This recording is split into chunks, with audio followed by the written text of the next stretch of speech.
Varicose veins కి సరైన చికిత్స కోసం సంప్రదించండి ఎవిస్ హాస్పిటల్. నమస్తే రమగారు. నమస్తే జీ. రమగారు, చిన్నపిల్లలు తుమ్మినప్పుడు చిరంజీవ అంటారు పెద్దవాళ్ళు. అసలు ఈ పదం ఎందుకు వచ్చింది? దీని వెనుక ఏదైనా అంటే సైంటిఫిక్ గా ఏమన్నా రీజన్స్ ఉన్నాయా, లేకుంటే మన సాంప్రదాయం ప్రకారం అలా అంటున్నారా? మన ప్రతి సాంప్రదాయానికి కూడా ఒక సైంటిఫిక్ రీజన్ ఉంటుంది. రెండు లింకప్ అయితేనే మనం మాట్లాడుతాం, మనం చేస్తూ ఉంటాం కదా. అసలు ఈ చిరంజీవ అన్న పదానికి ఏంటి, ఏమన్నా ఉందా?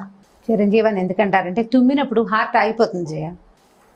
మనకి తుమ్ము వచ్చినప్పుడు హార్ట్ కొన్ని ఫ్రాక్షన్ ఆఫ్ సెకండ్స్ లో హార్ట్ ఆగి మళ్ళీ స్టార్ట్ అవుతుంది. ఓకే, దాన్ని సెటిల్మెంట్ కోసం అంటారు. సైంటిఫిక్ గా సైన్స్ ప్రకారం అయితే ప్రతిసారి తుమ్మినప్పుడల్లా హార్ట్ ఆగిపోతుంది, ఆగి మళ్ళీ ఆన్ అవుతుంది అనమాట. పాతకాలం వాళ్ళకి ఈ సంగతి తెలుసు. ఇప్పుడు సైన్స్ కొత్తగా కనిపెట్టింది కాదు. తుమ్మితే ఈ గుండె ఆగిపోతుందని మళ్ళీ రీస్టార్ట్ అవుతుంది అనే సంగతి మన తాత ముత్తాతల నాడే తెలుసు. ఈ చిరంజీవ అని ఎందుకంటారంటే ఎక్కువ కాలం బ్రతికుండాలి, ఎక్కువ కాలం జీవించాలి అని చెప్పటం. మామూలుగా మనం చిరంజీవిగా వర్ధీలు అంటామా? చిరంజీవి అంటే సినిమా యాక్టర్ చిరంజీవి అనుకోవడానికి వీళ్ళది వి అనరు, చిరంజీవ అంటారు. చిరంజీవ, శతాయుషు, దీర్ఘాయుషు, మార్కెండయాయుషు ఇలా దీవిస్తారు. వరుసగా తుమ్మారనుకో 3-4 చంటి పిల్లల తుమ్ములు వరుసగా ఇవి వర్డ్స్ వస్తాయి. చిన్నపిల్లలే కాదు, పెద్దవాళ్ళు కూడా. ఇప్పుడు నువ్వు తుమ్మితే నేను చిరంజీవి అనే అనొచ్చు. అట్లా ఇంగ్లీష్ వాళ్ళైతే బ్లెస్ యూ అంటుంటారు. ఆ బ్లెస్సింగ్ ఎందుకంటే ఈ గుండె ఒక్కసారి ఆగిపోతుంది, ప్రాణం ఆగి మళ్ళీ అవుతుంది కాబట్టి ఇలా అంటారు. అయితే మనకి చిరంజీవులు బోల్డ్ మంది ఉన్నారు, చాలా మంది ఉన్నారు. అయితే మనం కథలు చెప్పుకుంటూ ఉంటాం చాలా. మనకి హనుమంతుడు తెలుసు, ఆంజనేయ స్వామి ఇప్పటికీ కూడా హిమాలయాల్లో ఉన్నాడు అంటారు కదా. దాని లెక్క ఏంటంటే చిరంజీవులు 7 ఉన్నారట మన పురాణాల ప్రకారం. ఈ 7 చిరంజీవుల్ని తలుచుకుంటూ ఉంటే ఎక్కువ కాలం, అంటే మనం వాళ్ళంత దీర్ఘకాలం కాకపోయినా చిరంజీవి అంటే ఎన్ని వేల సంవత్సరాలు బతకాలని కాదు కదా. పూర్ణాయుష్, ఒక మనిషి 100 ఏళ్ళు బతకాలి. అల్పాయుష్ 25-30 ఏళ్లకే పోకుండా లేదా చిన్నతనంలోనే మరణించకుండా ఉండటం కోసం పెద్దవాళ్ళు అట్లా దీవిస్తారన్నమాట. అయితే ఈ చిరంజీవుల సంగతి చెప్పుకోవాలి మనం. అశ్వత్థామ బలిర్వ్యాసో హనుమాన్శ్చ విభీషణ కృప పరశురామశ్చ సప్తైతే చిరజీవిన అని చెప్తారు. ఈ శ్లోకంలో 7 పేర్లు మనకు కనపడతాయి. అశ్వత్థామ, బలి, వ్యాసుడు, హనుమాను, విభీషణుడు, కృపుడు, పరశురాముడు. వీళ్ళు 7 కాకుండా 8వ వాడు మార్కండేయుడిని కూడా మనం తలుచుకుంటాం. ఈ మార్కండేయుడు ఏంటంటే భగవత్ కృప వల్ల ఎక్కువ కాలం చిరకాలం జీవించాలి. అంటే పూర్ణాయుష్కుడుగా అతను ఎక్కువ సంవత్సరాల నుండి చిరంజీవిగా ఉండేందుకు శివుడి నుంచి వరాన్ని పొందాడు. ఈ మొదట 7 చెప్పాం కదా. మొట్టమొదట అశ్వత్థామ మాత్రం అతను చేసిన దుర్మార్గం వల్ల అతను ఎప్పటికీ బతికే ఉండేలాంటి శాపాన్ని పొందాడు. అతను ఒక్కడే శపించబడ్డవాడు వీళ్ళల్లో. అశ్వత్థామని మనం ఎందుకు తలుచుకుంటాం? అతను కూడా వీళ్ళతో బతుకున్నాడు కాబట్టి తలుచుకుంటాం, కానీ తలుచుకోదగిన వ్యక్తి కాదు అశ్వత్థామ. అశ్వత్థామని పక్కకి పెట్టి ఆయన కథ చివరికి చెప్దాం. బలి చక్రవర్తి మనకు తెలుసు. వామనావతారంలో విష్ణుమూర్తి బలిని పాతాళంలోకి తొక్కేశాడు. అతను చిరంజీవిగా, అంటే మొత్తం ప్రపంచం తలకిందులైనా ఆయన బ్రతికే ఉండేలాంటి వరాన్ని పొందాడు.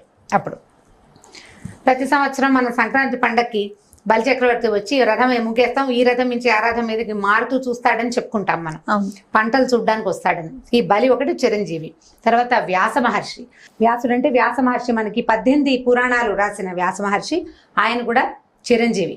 ఇప్పటికీ కూడా జీవించి ఎక్కడున్నారో ఉన్నారనే చెప్తున్నారు వ్యాసుడు. తర్వాత ఈ వ్యాసుల వారే కుమారుడే మనకి సుఖ మహర్షి భాగవతాన్ని మనకు అందించింది. తర్వాత వ్యాసుడు, అశ్వత్థామ, బలి, వ్యాసో, హనుమాన్శ్చ విభీషణ, హనుమంతుడు. ఇప్పటికీ ఉన్నారంట. ఆంజనేయ స్వామి ఎప్పుడు ఉంటాడు? చిరంజీవి అంటాం. అసలు ఆంజనేయ స్వామి పేరే మనం చిరంజీవి అని చెప్పుకుంటాం. చిరంజీవి అని పేరుంటే అది ఆంజనేయుడి పేరుగా భావిస్తాం మనం. తర్వాత విభీషణుడు కూడా ఈ మన రామాయణ కాలం నాటి విభీషణుడు. అతను కూడా చిరంజీవిగా ఉండడానికి వరాన్ని పొందాడు. తర్వాత కింద లైన్లో ఉన్నది కృపుడు, పరశురాముడు. ఈ కృపాచార్యుడు ఎవరంటే మహాభారత కథలో ద్రోణాచార్యుడి బావ. ఈ కృపాచార్యుడు ధృతరాష్ట్రుడు వాళ్ళ దగ్గర ముందు నుంచి ఉన్నాడు, ఆయన గురువుగా. ఆయన తాలూకు బావే ద్రోణాచార్యుడు. కృపాచార్యుడు, కృపి అని 2 అన్నను చెల్లెలు. కృపిని ఈ ద్రోణాచార్యుడికి ఇచ్చి వివాహం చేశారు. ఈ కృపాచార్యుడు కూడా చిరంజీవిగా వరం పొంది ఉన్నాడు, కృపుడు. తర్వాత పరశురాముడు మనకు తెలిసిన, ఈయన కూడా రామాయణ కాలం నాటి పరశురాముడే. రామాయణం కంటే చాలా ముందు కాలంలోనే పరశురాముడు ఉన్నాడు.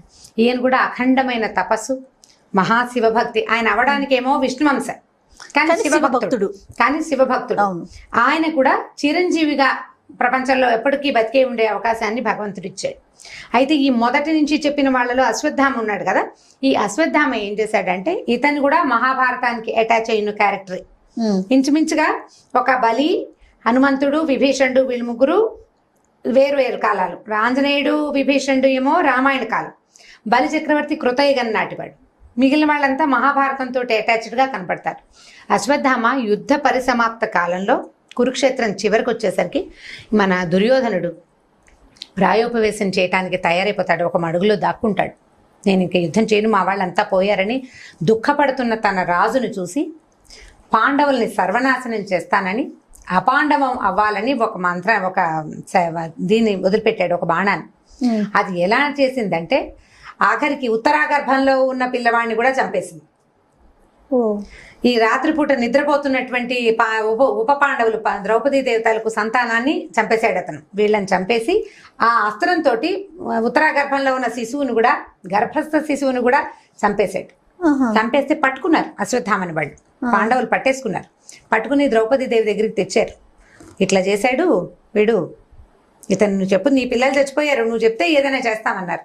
ఈవిడ వద్దు, వదిలిపెట్టేసేయండి అంటే కృష్ణుడు పక్కనే ఉన్నాడు కదా యుద్ధంలో. ఆయన ఏం చేశాడంటే ఈయన తల మీద ఒక మణితోటి పుట్టాడట అశ్వత్థామ, పుట్టుకతోటి.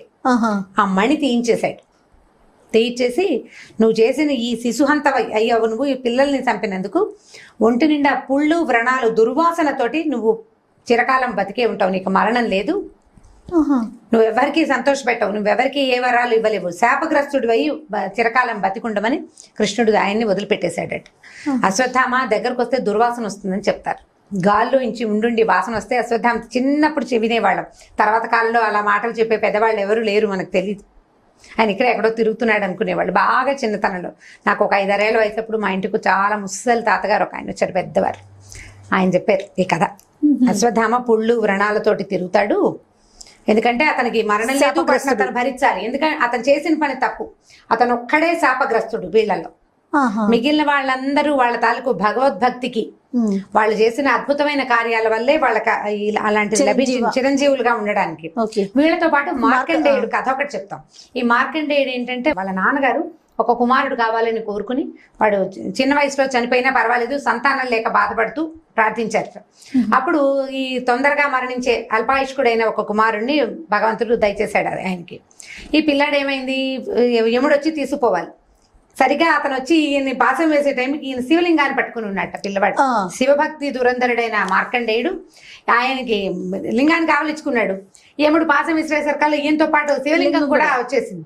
వచ్చేసరికల్లా ఆయన రుద్రుడు వచ్చేసి నన్ను ఆశ్రయించిన వాడిని నువ్వు ఎట్లా తీసుకెళ్తావని ఖచ్చితంగా ఆయన యముడిని నిరాకరించాడు అన్నమాట, తృణీకరించాడు. యముడిని తీసుకెళ్ళడానికి వీల్లేదు, వీడు నన్ను ఆశ్రయించున్నాడు కాబట్టి అని చెప్పి ఈ మార్కండేయుడికి పూర్ణాయుష్కుడుగా చిరాయువుగా అతన్ని దీవించారు. ఇతను దీనివల్ల వచ్చిన వాడు అనమాట. ముందు చెప్పిన వాళ్ళు చాలా యుగాల నుంచి ఉన్నవాడు.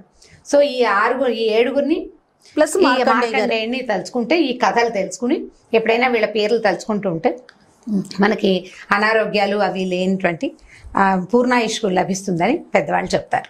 మనం చిరంజీవ అనుకున్నప్పుడు మార్కండేయ ఇంత కథ ఉంది. చిరంజీవి అంటారు. చిరంజీవి అని ఇప్పుడు 5-6 సార్లు తుమ్మితే దీర్ఘాయుషు, శతాయుషు, మార్కండేయ ఆయుషు అని చెప్తారనమాట. ఈ మార్కండేయుని తలుచుకోవటం వల్ల కూడా ఇలా పూర్ణాయుష్కులు అవుతారు పిల్లలని పెద్దవాళ్ళ ఉద్దేశం. చాలా బాగుంది, తెలియని విషయం ఈరోజు మేమంతా తెలుసుకోగలుగుతాం. అంటే ఇప్పుడు దీన్ని ఈ శ్లోకం కోసం నెట్లో మీరు ట్రై చేస్తే చక్కగా శ్లోకం దొరుకుతుంది. శ్లోకాన్ని కనుక రాసుకుని చక్కగా చదువుకోగలిగితే రెగ్యులర్ గా చదవటం, పిల్లలకి చదివి నేర్పించడం అవి చేస్తే బాగుంటుంది. ఇవన్నీ పాత పద్ధతులు కదా జయ. చిన్నప్పుడు వానలు పిడుగులు పడుతుంటే అర్జున ఫల్గుణ అని అర్జునుడి పేర్లు చెప్పుకోమని వాళ్ళు 10 పేర్లు, అట్లాంటివి అన్ని పాతవి కదా. అవి అలవాట్లు మనం ఉంచుకున్నాం అనుకోండి, పిల్లలకి తెలుస్తాయి, తర్వాత తరాలకు వెళ్తాయి. మనం దీన్ని కూడా సంస్కృతి సాంప్రదాయాలు కదా రమ్మగారు, ఒకరి ద్వారా ఒకరికి వెళ్ళాలి. తల్లులకు తెలిస్తే కదా పిల్లలకి చెప్పేది. ఈ శ్లోకం అమ్మకు వచ్చు అనుకోండి, పిల్లడికి నేర్పిస్తుంది. ఎప్పుడో సందర్భం వచ్చినప్పుడు వీళ్ళెవరు వాళ్ళెవరు అంటే కథ చెప్తాం మనం. మీలాంటి వారి వల్ల మా లాంటి వారందరూ తెలుసుకునే అవకాశం మాకు దక్కుతుంది అనుకోవాలి ఒక రకంగా. ఈ శ్లోకం ట్రై చేయండి, ఖచ్చితంగా చక్కగా నేర్చుకుంటే పిల్లలకి చెప్పడానికి కూడా మంచిది. తప్పకుండా రమ్మగారు. నమస్తే రమ్మగారు. నమస్తే. ఈ వీడియో కనుక మీకు నచ్చినట్లయితే లైక్ చేయండి, షేర్ చేయండి. మరిన్ని వీడియోస్ కోసం